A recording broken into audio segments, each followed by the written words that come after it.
The morning of May 8, 1945, in a field outside the Belgian town of Mons, 3 American tank crewmen from the 3rd Armoured Division stood in front of a machine that should not have existed. They had heard the stories. Every tanker in the European theatre had heard the stories.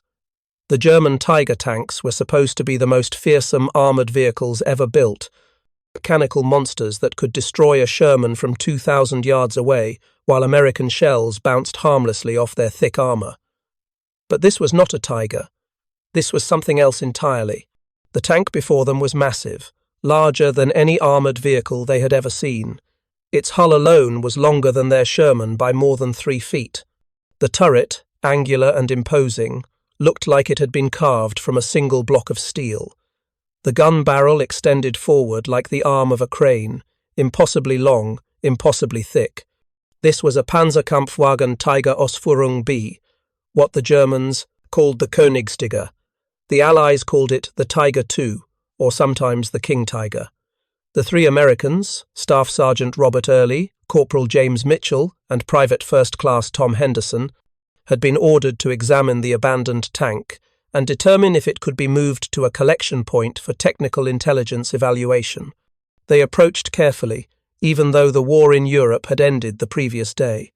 Old habits of caution died hard. The tank showed no obvious battle damage. There were no penetration holes in the armour, no blown tracks, no signs of fire.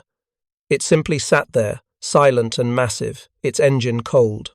If you're enjoying this deep dive into the story, hit the subscribe button and let us know in the comments from where in the world you are watching from today. Sergeant Early climbed onto the rear deck first, finding the engine access panels. He pried one open and peered inside. The Maybach engine was intact, no obvious mechanical failure. He moved forward to the turret and pulled himself up. The commander's cupola hatch was unlocked. He opened it and looked down into the fighting compartment. Everything appeared in order. Ammunition racks were partially full. The gun breech was clean. Radio equipment was still in place. The crew had simply abandoned it. Mitchell and Henderson joined him on the hull. They examined the exterior, walking around the massive vehicle, taking measurements with a cloth tape one of them carried. The armour was extraordinarily thick. The frontal hull plate appeared to be at least 6 inches thick, perhaps more. The turret front was even thicker. They had never seen armour like this on any tank, German or American. But it was Henderson, the youngest of the 3, who noticed something odd. He had climbed into the turret to examine the gun controls and the traverse mechanism. He called up to Early. "Sergeant, there's something wrong with the turret traverse. I can't move it." Early dropped down into the commander's position. He located the manual traverse wheel, a large hand wheel connected to a gear system that should allow the crew to rotate the turret by hand if the powered system failed. He tried to turn it. It moved, but with tremendous resistance. He put his full weight into it, gripping the wheel with both hands and pushing. The turret moved perhaps 2 degrees. Then it stopped, the resistance too great to overcome. This made no sense. Every tank had a manual traverse backup system. The Sherman could traverse its turret by hand. It was exhausting work, requiring about 90 turns of the hand crank to rotate the turret a full 360 degrees. But it could be done. A trained crew could manage a full rotation in about 2 minutes of hard work, but this Tiger II turret barely moved at all under manual power. Mitchell, who had some mechanical aptitude, examined the traverse mechanism more carefully. He traced the linkages from the hand wheel to the turret ring. Then he found the hydraulic traverse motor and the associated pumps and fluid reservoirs. He studied the system for several minutes before he understood what he was looking at. The Tiger II represented the absolute pinnacle of German tank design philosophy, as it had evolved through the first 5 years of the Second World War. To understand why this particular tank existed in this particular form, one must understand how the Wehrmacht had come to believe that bigger, heavier, and more heavily armed and armoured was always better. In 1939, when Germany invaded Poland, the Panzer III and Panzer IV tanks were adequate machines for their time. The Panzer III mounted a 37mm gun and had armour ranging from 15 to 30mm thick. The Panzer IV had a short-barreled 75mm gun and slightly thicker armour. These tanks were not meant to fight other tanks primarily. They were meant to support infantry, break through defensive lines, and exploit breakthroughs with speed and shock. But in 1941, when Germany invaded the Soviet Union, Wehrmacht tank crews encountered something completely unexpected. Soviet 34 medium tanks and KV-1 heavy tanks were superior in almost every measurable way to the German tanks opposing them. The 34 had sloped armour that provided better protection than flat plates of greater thickness. It had a powerful 76mm gun. It had wide tracks that gave it excellent mobility in mud and snow. The KV-1 was even more formidable, with armour up to 100mm thick that German anti-tank guns simply could not penetrate. German tank crews reported firing round after round at Soviet tanks and watching their shells bounce off without effect. Meanwhile, Soviet guns destroyed German tanks with single hits. The psychological impact was severe. German tankers, who had considered themselves masters of armoured warfare after victories in Poland, France, and the Balkans, suddenly felt vulnerable and outmatched. The German response was to escalate. If Soviet tanks had thick armour, German tanks needed thicker armour. If Soviet guns were powerful, German guns needed to be more powerful. This philosophy led directly to the development of the Tiger I in 1942. The Tiger I mounted an 88mm gun derived from the famous Flak 18 anti-aircraft gun. It had frontal armour 100mm thick. It weighed 56 tons, more than twice the weight of earlier German tanks. The Tiger I was formidable in combat. Its gun could destroy any Allied tank at ranges exceeding 2,000 yards. Its armour could resist most Allied anti-tank weapons except at very close range. But it was also mechanically complex, difficult to produce, and required constant maintenance. Only 1,347 Tiger I tanks were built during the entire war, a tiny number compared to the tens of thousands of American Shermans and Soviet 34s. German leadership was undeterred. If the Tiger I was good, a bigger Tiger would be better. Work began on the Tiger II in 1943. The specifications were ambitious to the point of fantasy. The new tank would have armour thick enough to resist any existing Allied gun. It would mount a longer, more powerful version of the 88mm gun, capable of destroying any tank at extreme ranges. It would incorporate every lesson learned from combat on the Eastern and Western fronts. The designers at Henschel and Porsche competed for the contract. Henschel's design was selected for the hull and running gear. Porsche's turret design was initially chosen, though it would later be replaced by Henschel's turret design in production. The resulting tank was a monument to German engineering ambition and industrial determination. The Tiger II that entered production in January 1944 was the heaviest tank to see operational service during the Second World War. It weighed 69.8 tons in combat configuration. For comparison, the American M4 Sherman weighed approximately 33 tons. The Soviet 34 weighed 32 tons. The Tiger II was more than twice as heavy as either of these workhorses of Allied armoured forces. This enormous weight came primarily from armour. The frontal hull armour was 150mm thick, sloped at 50 degrees from vertical. This angle increased the effective thickness to approximately 230mm against a direct hit. The turret front on the Henschel production turret was 180mm thick. The side armour was 80mm. Even the rear armour was 80mm thick. This was armour on a scale that made the tank nearly invulnerable to frontal attack from any Allied tank gun in service in 1944. The main gun was the 88mm KUK 43L71, one of the most powerful tank guns of the entire war. The barrel was 71 calibers long, meaning the barrel length was 71 times the diameter of the bore. This extreme length gave the gun a muzzle velocity of 3,280 feet per second when firing armour-piercing rounds.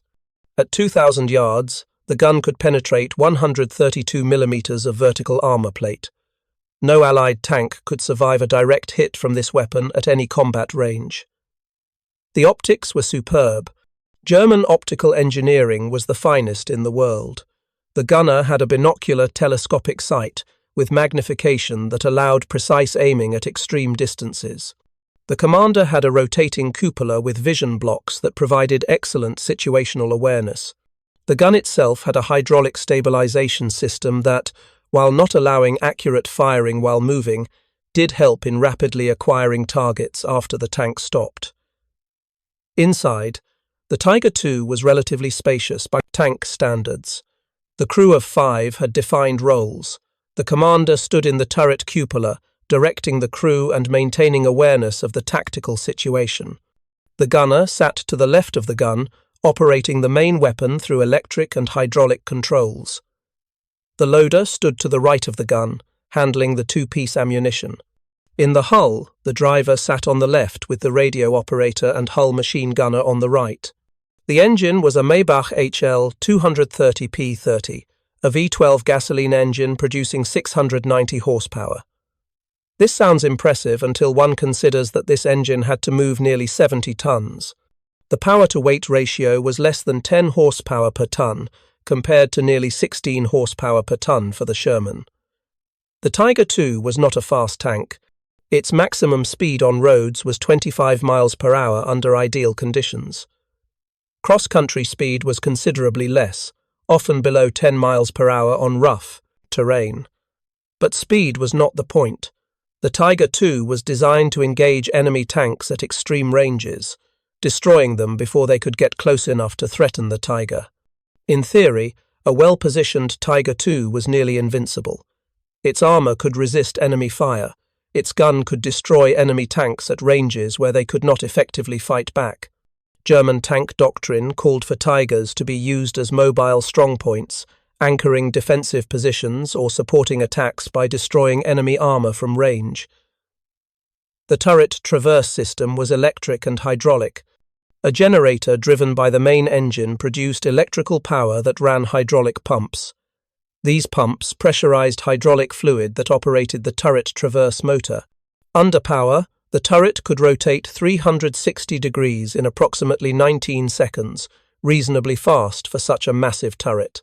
The system was sophisticated and, when functioning properly, effective.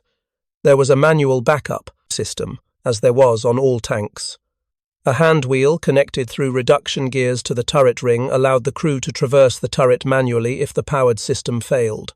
This was standard practice. Tank designers understood that mechanical systems failed, especially in combat when tanks were hit, when engines died, when hydraulic lines were severed by shrapnel. The manual traverse was the last resort, the system that would allow the crew to continue fighting even when everything else had failed. What Mitchell discovered in that abandoned Tiger II outside Mons was a design characteristic that fundamentally compromised the tank's combat effectiveness. The turret of the Tiger II, including the gun, weighed approximately 11 tons on the Henschel production turret. This was not the 25 tons sometimes cited in post-war accounts, but 11 tons was still an extraordinary mass for a tank turret. For comparison, the Sherman's turret weighed approximately 5 tons. The Churchill infantry tank's turret weighed about 6.5 tons. This 11-ton mass had to rotate on a turret ring that was 1,850 millimeters in diameter.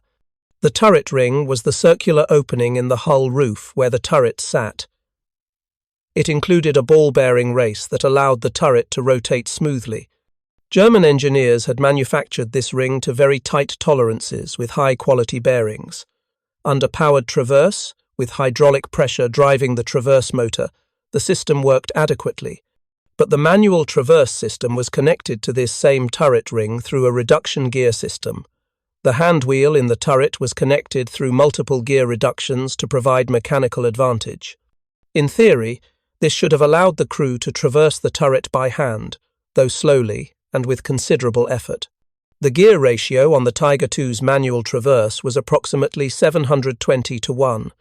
This meant that 720 complete rotations of the hand wheel would rotate the turret 360 degrees. German engineers had calculated this ratio based on the assumption that 2 crew members, the gunner and the loader, could provide continuous manual effort to traverse the turret. Each man could generate approximately 50 pounds of force on the hand wheel. With proper gearing, this should have been sufficient to overcome the inertia and friction of the turret mass and rotate it slowly but steadily. The calculations were correct in theory. They failed in practice for several reasons that became apparent only under combat conditions or when the tank was examined by engineers who understood the complete system. First, the hydraulic traverse motor was not disengaged when using manual traverse. The motor remained connected to the drivetrain. This meant that manually traversing the turret required not only overcoming the turret's mass and the bearing friction, but also forcing the hydraulic motor to turn backwards, effectively making the crew pump hydraulic fluid through the system in reverse. This added tremendous resistance. Second, the turret was not perfectly balanced. The long gun barrel extended far forward of the turret ring. While there was a counterweight at the rear of the turret, the balance was imperfect. Depending on the elevation of the gun, the center of gravity shifted. When the gun was elevated, more weight was forward. This created additional rotational resistance that varied depending on gun elevation. Third, and most critically, the entire system was designed with the assumption that the engine would be running. When the engine ran, it not only powered the hydraulic system for powered traverse, but it also drove a generator that charged the batteries. These batteries powered other electrical systems in the tank. More importantly, when the engine ran, it created vibrations throughout the vehicle that actually helped overcome static friction in the turret ring bearings. The micro-movements from engine vibration kept the bearings from binding. With the engine off, the Tiger II became a very different machine. The full weight of the 11-ton turret settled onto the turret ring bearings with no vibration to ease movement. The hydraulic motor, no longer pressurized, became a significant impediment to manual rotation. The crew's ability to generate force on the handwheel became the sole source of power for traverse. American tankers discovered this limitation during technical examinations of captured Tiger IIs. The first intact Tiger II captured by American forces was taken at Grimesnil in France on August 18, 1944. Crews from the 12th Armoured Division examined it carefully. They attempted to traverse the turret manually with the engine off. 3 men working together could barely move it. The turret would shift perhaps 5 degrees with enormous effort, then the resistance would become too great, and movement would stop. A report filed by First Lieutenant William McConaughey of the 12th Armoured Division's Maintenance Section documented the problem in technical terms. He measured the force required to turn the traverse handwheel when the engine was running versus when it was off. With the engine running and the hydraulic system depressurized but not locked, 2 men could traverse the turret manually at a rate of approximately 1 degree per second. This was slow, but workable in an emergency. With the engine off completely, the same 2 men could generate movement of approximately 1 degree per 10 seconds, and only for short periods. After traversing the turret through 10 or 15 degrees, the men were exhausted and had to rest. McConaughey calculated that a full 360-degree traverse with the engine off would require approximately 1 hour of continuous manual effort by 2 strong men working in shifts, assuming they could maintain effort throughout. Implications for combat were severe. If a Tiger II's engine was damaged or killed by enemy fire, the crew lost not only mobility but also the ability to effectively engage targets that were not directly in front of them. The tank became essentially a fixed fortification with a very limited field of fire. If enemy tanks maneuvered to the flanks or rear, the Tiger crew could not traverse quickly enough to engage them. This was not a theoretical problem. It happened in combat repeatedly during the last year of the war. Tiger IIs that suffered engine damage from artillery fragments, from hits to the engine compartment, or from mechanical failure became sitting targets. Crews that attempted to continue fighting found themselves unable to track moving targets. Some crews abandoned otherwise intact tanks because without engine power, they could not fight effectively. The first major combat employment of Tiger IIs came in August 1944 during the German counter-offensive against the Allied breakout from Normandy. Heavy Panzer Battalion 503 received 45 Tiger IIs in July and August. The battalion moved to the front near Mortain to participate in Operation Lüttich, Hitler's attempt to cut off American forces that had broken through German lines. The attack began on August 7th. Tiger Eyes from 503rd Battalion advanced with supporting infantry and other armoured vehicles. The terrain was difficult, with narrow roads, thick hedgerows, and numerous small villages. The Tiger IIs, massive and heavy, struggled with the terrain. Several became stuck in narrow village streets, others through tracks when attempting to manoeuvre on soft ground. But when the Tigers did engage Allied armour, the results initially seemed to confirm German faith in the design. Tiger Eyes destroyed several American Sherman tanks at ranges exceeding 1,500 yards. American tank crews reported that their 75mm guns were ineffective against the Tiger II's frontal armour. Rounds simply bounced off without penetrating. However, American forces quickly adapted. Tank destroyers with 90mm guns moved forward to engage the Tigers. Allied fighter bombers, particularly the rocket-armed Typhoons of the Royal Air Force, attacked German armour with devastating effect. And American artillery, coordinated through forward observers with radio communications, began systematically targeting the Tigers. On August 9th, a Tiger II from 503rd Battalion commanded by Oberfeldwebel Kurt Sower engaged a column of American vehicles near the town of Barrington. Sower's tank destroyed 2 Shermans and a half-track from a hull-down position at approximately 1,200 yards. American forces called in artillery support. A barrage of 105mm shells bracketed Sower's position. One shell struck near the Tiger's engine deck. Fragments penetrated the thin armour of the engine compartment, approximately 25mm thick. The fragments severed fuel lines and damaged the Maybach engine. The engine ran rough for approximately 30 seconds, then died. Sower attempted to restart it. The starter motor cranked, but the engine would not fire. Fuel was leaking from the damaged lines. The tank was immobilized. American tanks, which had withdrawn after the initial engagement, began maneuvering to flank positions. Sower could see them through his optics, moving through the hedgerows to his left. He ordered his gunner to traverse the turret to engage. The gunner activated the electric traverse control. Nothing happened. With the engine dead, there was no electrical power and no hydraulic pressure. Sower ordered manual traverse. His gunner and loader grabbed the hand wheel and began cranking. The turret moved slowly, agonizingly slowly. The Sherman tanks were moving at perhaps 15 miles per hour, a slow advance but more than sufficient to outpace the Tiger's manual traverse.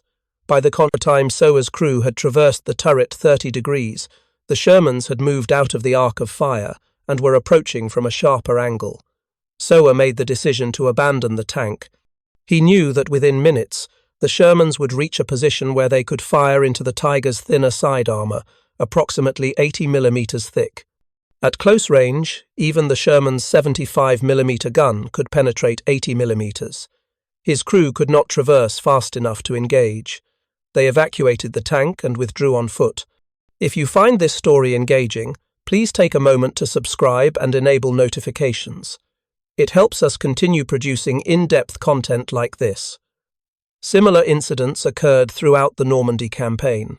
Heavy Panzer Battalion 506, also equipped with Tiger IIs, reported multiple instances of tanks being abandoned after engine damage made them unable to effectively engage flanking enemy forces. Company Commander Hauptmann Helmut von der Esch filed a report in September 1944, noting that the manual traverse capability of the turret is insufficient when the engine is not operational. Crews cannot effectively engage targets outside a narrow frontal arc without engine power. The problem was not limited to engine damage from enemy fire. Tiger IIs suffered from chronic mechanical unreliability. The Maybach engines, stressed by the enormous weight they had to move, frequently broke down. Transmission failures were common. Final drive failures, where the gears connecting the transmission to the drive sprockets broke under load, occurred with alarming regularity. Each of these failures left the tank immobile and, critically, unable to traverse its turret effectively. By late 1944, American and British intelligence services had compiled extensive reports on the Tiger II, based on captured vehicles and interviews with prisoners. The most comprehensive analysis was conducted at the Tipeting, United States Army Ordnance Department's proving grounds in Aberdeen, Maryland, where a nearly intact Tiger II captured in Belgium was shipped for examination. The Aberdeen tests were thorough. Engineers measured every component, tested every system, and documented every characteristic of the tank. The report on turret traverse was particularly detailed. Test crews operated the tank under various conditions, with the engine running and with the engine off, with the hydraulic system functional and with it disabled. The results confirmed what frontline troops had observed. With the engine running and the hydraulic system operating normally, turret traverse was adequate. The turret could rotate 360 degrees in 19.2 seconds, slightly slower than the Sherman's 15 seconds, but acceptable for a heavy tank. The controls were smooth and responsive. The gunner could track moving targets with reasonable accuracy. With the engine running but the hydraulic system depressurized to simulate system damage, manual traverse became extremely difficult. 2 test crew members operating the handwheel continuously could manage approximately 1 degree per second, meaning a full rotation required 6 minutes of continuous exhausting effort. In combat conditions, with adrenaline, fear, and the need to also load and fire the gun, this performance would deteriorate significantly. With the engine completely off, simulating engine failure or fuel exhaustion, the turret became nearly immovable. 3 crew members working together could generate movement of approximately half a degree per second for short periods, but could not sustain this effort. The test report noted, "Manual traverse with engine stopped is impractical for combat purposes. The crew cannot maintain sufficient effort to track moving targets or to engage targets outside a narrow frontal arc." The report made specific comparisons to American tanks. The Sherman's turret could be traversed, manually, at approximately 4 degrees per second, with 2 crew members operating the hand crank.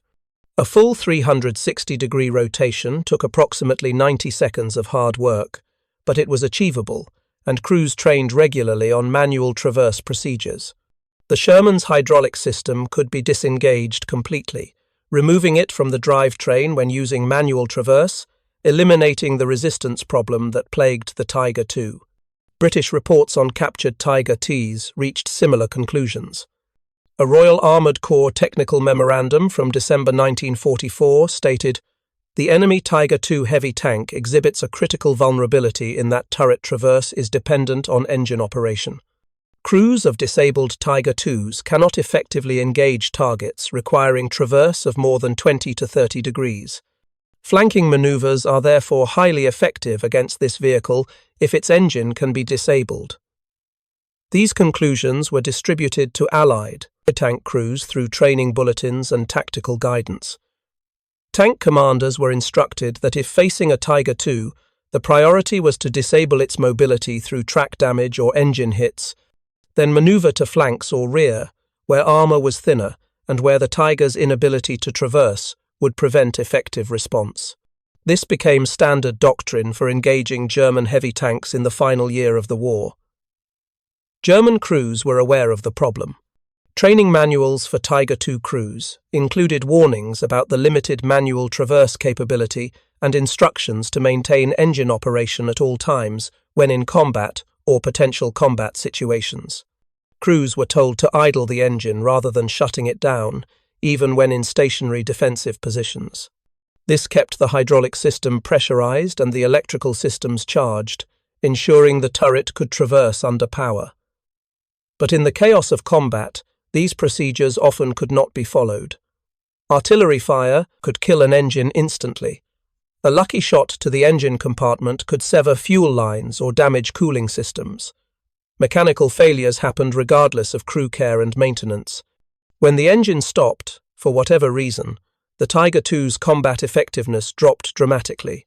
The Tiger II's turret traverse limitation was a symptom of a larger problem that plagued German armoured vehicle design in the final years of the war. German engineers had pursued technical perfection and maximum capability without adequately considering the practical realities of combat and the industrial constraints of a nation losing a war of attrition. The Tiger II required extraordinary amounts of resources to produce. Each tank consumed approximately 40 tons of steel, much of it specially alloyed armor plate that required nickel, chromium, and molybdenum. These alloying elements were increasingly scarce in Germany by 1944. The optical equipment, the precision gears, complex hydraulic systems all required specialized manufacturing facilities and skilled workers. Each Tiger II took approximately 14,000 man-hours to produce, compared to approximately 10,000 man-hours for a Panther medium tank and perhaps 8,000 man-hours for a later model Panzer IV. Germany produced only 489 Tiger IIs between January 1944 and March 1945 when production ceased. This represented an enormous investment of resources for a relatively small number of vehicles. For comparison, the Soviet Union produced approximately 29,034 tanks in 1944 alone. The United States produced approximately 17,000 Sherman tanks in the same year. The strategic calculus was clear to anyone examining the numbers objectively. Germany was trading quality for quantity in an environment where quantity mattered more. A Tiger II might be able to destroy 3 or 4 Shermans before being knocked out, but if the Americans could produce 40 Shermans for every Tiger II Germany produced, the mathematics of attrition favored the Allies overwhelmingly. Moreover, the Tiger II's complexity made it difficult to maintain in field conditions. The tank required specialized tools and trained mechanics. Replacement parts were often unavailable. The final drive assemblies, which bore the tremendous stress of moving 70 tons, broke frequently and were difficult to replace in the field. Many Tiger Is were abandoned by their crews not because of combat damage, but because of mechanical failures that could not be repaired with available resources. The fuel consumption was equally problematic. The Tiger II consumed approximately 2 gallons of gasoline per mile under ideal road conditions. Cross-country consumption could reach 3 gallons per mile or more. With Germany's fuel supplies increasingly constrained by Allied bombing of synthetic fuel plants and the loss of Romanian oil fields in August 1944, operating Tiger IIs became progressively more difficult. Tanks were often abandoned simply because there was no fuel to move them. American intelligence officers who interviewed captured Tiger II crews in early 1945 noted a consistent pattern of disillusionment. The crews had been told they were receiving the finest tank in the world, a machine that would dominate any battlefield. They discovered instead that they were operating a mechanically fragile, logistically demanding vehicle that could be defeated by relatively simple tactics once its weaknesses were understood. One interview transcript, preserved in the National Archives, records the words of Unteroffizier Franz Heller, a gunner in a Tiger II from Heavy Panzer Battalion 506. Heller's tank had been abandoned near the German town of Remagen in March 1945 after the engine failed during a withdrawal. He was captured by American forces shortly afterward. "We were told the Tiger was invincible," Heller said through a translator. "We believed this. The armor was very thick, the gun was very powerful, but the tank was always breaking. The engine, the transmission, always something wrong. And if the engine stopped, we could not fight. The turret, you could not turn it. We tried, 3 men turning the wheel, but it moved so slowly. If enemy tanks came from the side, we could not shoot them. We had to abandon the tank and run." The interviewing officer asked Heller if he felt betrayed by his commanders. Heller's response was recorded, "I do not know. Perhaps they did not know. Perhaps they believed what they told us. But I know that I would rather have had 3 Panzer IVs than 1 Tiger. The Panzer IV, it was reliable. It moved when you needed it to move. The turret turned. You could fight with it." This sentiment was echoed by other captured Tiger II crewmen. The tank's theoretical superiority meant nothing when it could not be maintained, when it consumed fuel that was not available, when mechanical failures left it immobile on the battlefield. The complex hydraulic turret traverse system, designed to give the crew easy control of the massive turret, became a critical vulnerability when the system depended absolutely on engine power. The Tiger II was not an isolated example of German engineering philosophy producing impractical vehicles. The same pattern appeared across multiple weapons systems in the final years of the war. The Panther tank, while more successful than the Tiger II, suffered from chronic final drive problems and engine fires. The Ferdinand and Elephant tank destroyers were mechanically unreliable and lacked defensive machine guns, making them vulnerable to infantry attack. The Maus super heavy tank, weighing 188 tons, was so impractical that only 2 prototypes were completed before the project was abandoned. This pattern reflected fundamental misunderstandings about industrial warfare. German military leadership and many German engineers believed that technological superiority could compensate for numerical inferiority.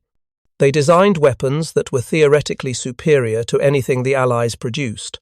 But these weapons often could not be produced in sufficient numbers, could not be adequately supplied, and could not be maintained under field conditions. The Allies, particularly the Americans, took a different approach. The Sherman tank was not technologically superior to German heavy tanks. Its 75mm gun could not penetrate a Tiger II's frontal armor.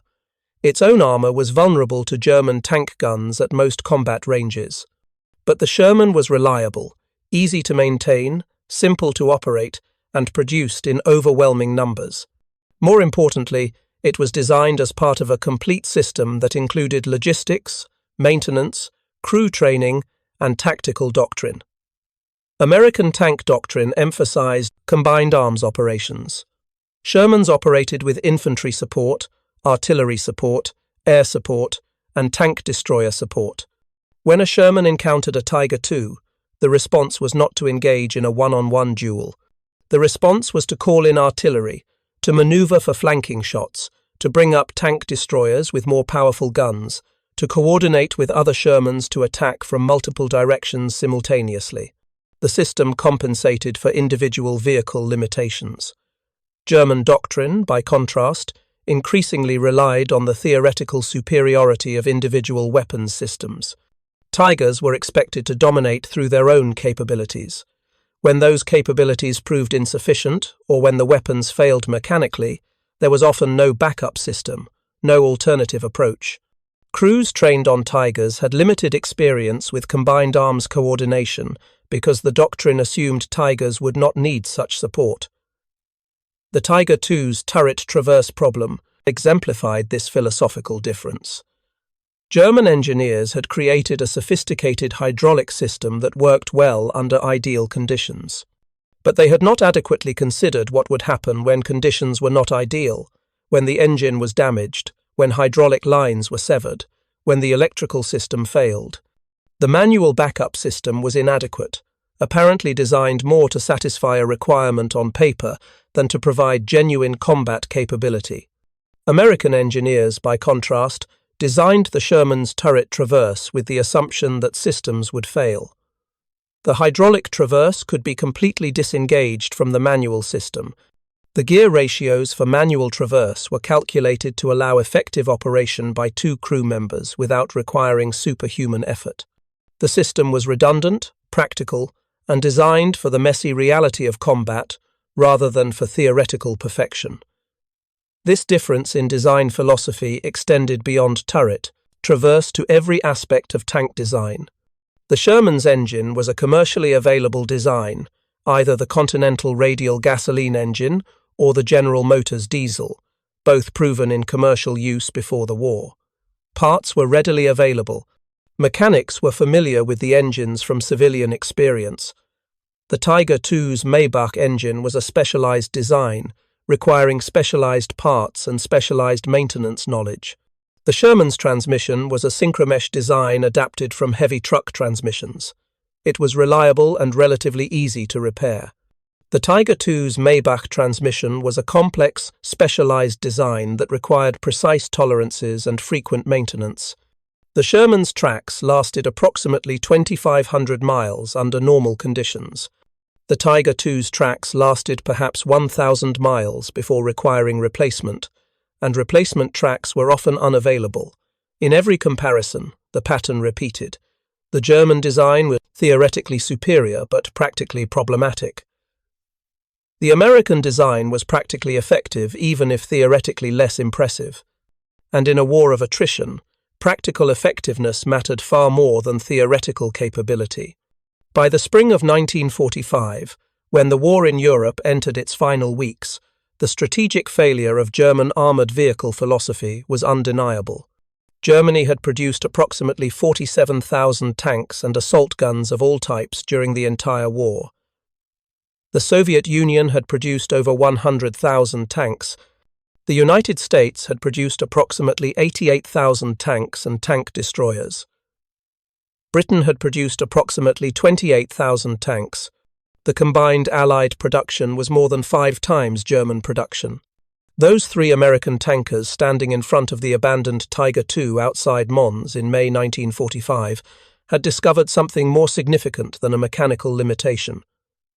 They had discovered the physical evidence of a failed philosophy, a tangible demonstration of how brilliant engineering could produce failure when divorced from practical reality.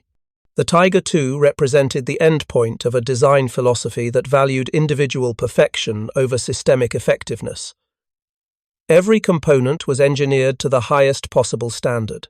The armor was the thickest that could be mounted on a mobile vehicle. The gun was the most powerful that could fit in a tank turret. The optics were the finest in the world. The hydraulic systems were sophisticated and, under ideal conditions, highly effective. But the tank, as a complete system, was less than the sum of its parts. The thick armor made the vehicle so heavy that the engine and transmission were constantly stressed beyond their design limits. The powerful gun required massive amounts of ammunition, each round weighing over 40 pounds, limiting the number of rounds that could be carried. The sophisticated hydraulic systems created dependencies that became critical vulnerabilities when components failed. The entire design assumed conditions that rarely existed in actual combat.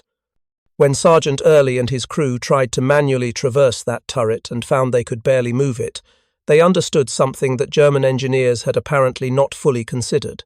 A tank turret that cannot traverse is not a tank, it is a fixed fortification with a limited field of fire, and a tank that becomes a fixed fortification when its engine stops is not a reliable weapons system. It is a liability, a collection of valuable resources that will likely be abandoned when mechanical problems occur or when enemy action disables the engine. The reports filed by American technical intelligence officers were read by tank designers and military planners. The lessons influenced post-war American tank design. The M26 Pershing heavy tank, which entered service in the final months of the war, had powered turret traverse, but also had an effective manual traverse system that could be operated independently of the engine. The M46 and M48 tanks that followed in the late 1940s continued this philosophy. Redundancy, reliability, and practical effectiveness took precedence over theoretical maximum performance. For the German tank crews who had served in Tiger IIs during the final year of the war, the experience left lasting impressions. Those who survived and were interviewed years later spoke of the strange mixture of emotions they felt about the vehicles. Pride in operating what was theoretically the most powerful tank in the world. Frustration at the constant mechanical problems. Fear when the engine stopped and they realized they could not effectively fight. Anger at commanders who had sent them into battle in machines that promised more than they could deliver. One former Tiger II commander, interviewed by a military historian in the 1970s, recalled the moment when his tank's engine was disabled by artillery fire during a battle in eastern Germany in March 1945. Soviet 34 tanks were advancing toward his position. He ordered manual traverse to engage them. His crew strained at the handwheel. The turret moved perhaps 10 degrees. The 34s were moving at 20 miles per hour, angling for his flank. He knew he could not traverse fast enough to engage them. He gave the order to abandon the tank. "We ran," he said. "We left that enormous machine sitting there, useless. The gun was operational. We had ammunition. The optics were perfect, but we could not point the gun at the enemy, so we ran. I remember thinking as I ran that someone in Berlin had decided this tank needed the biggest gun, the thickest armor, the best optics, but no one had decided that the tank needed to be able to fight when the engine stopped. That decision, that oversight, cost us the tank. It cost many crews and their lives. The abandoned Tiger IIs, scattered across Europe in the spring of 1945, told a story about the nature of technological warfare. They demonstrated that sophistication without reliability is not an advantage. They showed that theoretical perfection means nothing if practical limitations prevent effective use. They proved that in industrial warfare, the ability to produce adequate weapons in large numbers matters more than the ability to produce perfect weapons in small numbers. The Tiger II, with its 11-ton turret that could barely turn when the engine was silent, became a symbol of a larger failure. It represented a military and industrial establishment that had pursued excellence in individual components while losing sight of the broader requirements of sustained warfare. It showed what happened when engineers designed for ideal conditions rather than for the chaos and breakdown that characterized actual combat. Those American tankers examining the abandoned Tiger II were looking at more than a disabled vehicle.